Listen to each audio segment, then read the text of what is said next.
બોટાદ જિલ્લાના કરાર આધારિત ખેલ સહાયકોને કોઈપણ કારણ વગર છૂટા કરવામાં આવતા બોટાદ જિલ્લા વિકાસ અધિકારીને આવેદનપત્ર પાઠવી ન્યાય આપવા માંગ કરી.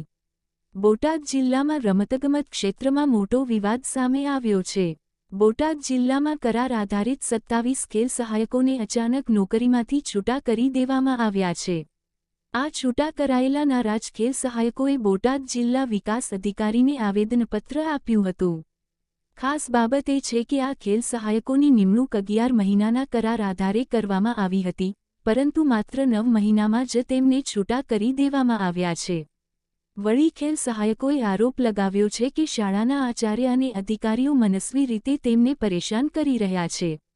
એક તરફ ગુજરાત સરકાર રમતગમતને પ્રોત્સાહન આપવા ખેલ મહાકુંભ જેવી મોટી સ્પર્ધાઓનું આયોજન કરે છે, ત્યારે બીજી તરફ ખેલ શિક્ષકોનું આવું શોષણ થઈ રહ્યું છે. આ મામલે જિલ્લા વિકાસ અધિકારીને આ સમસ્યાનો ઉકેલ લાવવા જણાવતા અધિકારીએ સાંજ સુધીમાં યોગ્ય નિરાકરણ લાવવાનું આશ્વાસન આપ્યું હતું. Rajesh Shah, R news, Botad. નામ ભરત નાવડિયા છે અને હું બોટાદની અંદર ખેલ સહાયક તરીકે ફરજ બજાવું છું. ભરતભાઈ, શું પ્રશ્ન છે? તમે જિલ્લા કચેરી ખાતે આવ્યા છો, કોને રજૂઆત કરી, શું રજૂઆત કરી અને શું તમારો પ્રશ્ન છે? આજે અમે જિલ્લા પંચાયતની અંદર ડીડીઓ સાહેબને મળવા આવ્યા હતા. ગુજરાતની અંદર ખેલ સહાયકોને કોઈ પણ લેખિત રજૂઆત સિવાય, લેખિતમાં આપ્યા સિવાય છૂટા કર્યા છે. ગુજરાતની અંદર ખેલ સહાયકની યોજના 2024ની અંદર આવી, તો એની અંદર 6-3 અને 7-3 અમે બધા જ ખેલ સહાયકો ગુજરાતની અંદર લાગ્યા હતા, 1100 જણ. અને હાલ કોઈ પણ લેખિતમાં આપ્યા સિવાય અધિકારીઓએ બધા જ ખેલ સહાયકોને છૂટા કર્યા છે. અને એની અંદર હાલ શાસનાધિકારી, ટીપીઓ, ડીપીઓ આ લોકોને કોઈને લેખિતમાં સર્વ શિક્ષા અભિયાનમાંથી અથવા કોઈ મંત્રીઓ દ્વારા કે કોઈ અધિકારી દ્વારા કોઈ પણ પ્રકારનું લેખિતમાં આપ્યું નથી. છતાં તે ગુજરાતની અંદર ખેલ સહાયકોને છૂટા કર્યા છે. બોટાદ જિલ્લાની અંદર એ બધા ખેલ સહાયકોને છૂટા કર્યા છે. અને છૂટા કરવાની અંદર એ વિડંબના છે કે કોઈ લેખિતમાં આપ્યું નથી કે ઉપરથી ઓર્ડર છે એટલે તમને છૂટા કર્યા છે, એવું કોઈ વસ્તુ છે નહીં. બોટાદમાં કેટલા લોકો?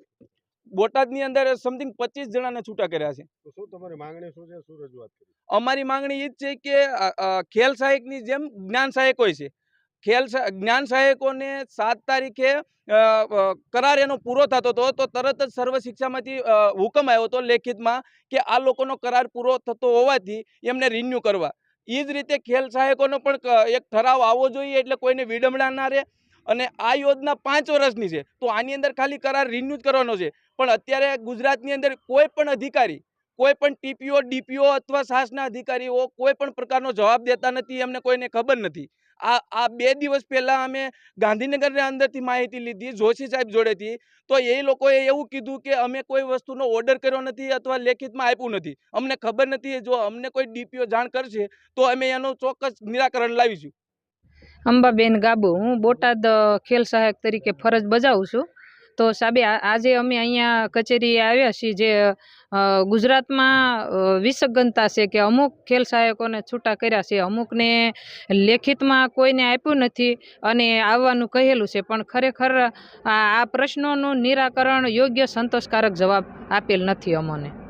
તો શું તમારી માંગણી શું? સાહેબ, અમારી તો જલન માંગણી છે, કેમ કે અત્યારે ખેલ મહાકુંભ શરૂ છે, છતાં આ શરૂ ખેલ મહાકુંભે ખેલાડી સાથે તો રમતની વસ્તુ જ અલગ છે, પણ અમે ખેલ સહાયક સાથે આ ગુજરાત સરકાર અમારી સાથે રમત રમે છે. જો ઉપરથી જો આ લોકોએ લેખિતમાં કોઈ માહિતી આપી નથી, છતાં અધિકારીઓ પણ પોતાની મનમાનીથી અમને છૂટા કરેલ છે, તો હું સીએમ સાહેબને વિદિત કરવા માગું છું, ગુજરાત જનતાને વિદિત કરવા માગું છું કે આપણી ગુજરાતમાં આવી રીતની સિસ્ટમ રમણ ભમણ થયેલી છે. તો બધાને એવી 2 હાથ જોડીને વિનંતી કરું છું કે આનું યોગ્ય સંતોષકારક સત્વરે નિર્ણય આપવામાં આવે.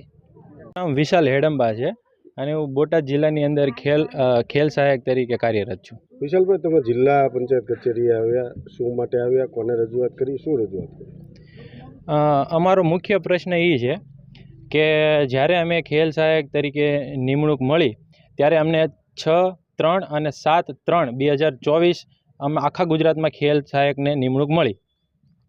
અને ખેલ સહાયકના ઠરાવમાં એવું ચોખ્ખું લખેલું છે કે વેકેશન બાદ કરતાં 11 મહિનાનો તમારો કરાર રહેશે. તો એ પ્રમાણે જોવા જઈએ તો હાલે અત્યારે અમને 6 તારીખથી છૂટા કરી દીધા. અમુક બોટાદ જિલ્લાની અંદર અમુક ખેલ સહાયકોને 8 તારીખે છૂટા કર્યા, અમુકને 1 તારીખે છૂટા કરી દીધેલા છે. તો એ જોવા જઈએ, ઠરાવ અનુસાર જોવા જઈએ તો અમારા 11 માસ પૂરા થતા નથી. છતાં પણ અમને મૌખિક રીતે માહિતી આપવામાં આવી છે અને છૂટા કરવામાં આવ્યા છે. તો અમે એ અનુસંધાને DDO સાહેબને રજૂઆત કરી કે અમને લોકોને છૂટા કર્યા છે તો એની કોઈ લેખિત માહિતી નથી, અને જો અમારો કરાર સાચેમાં પૂરો થતો હોય તો હવે અમને ક્યારે રિન્યૂ કરવામાં આવશે એ અંગે અમે આવેદનપત્ર DDO સાહેબને આપ્યું છે.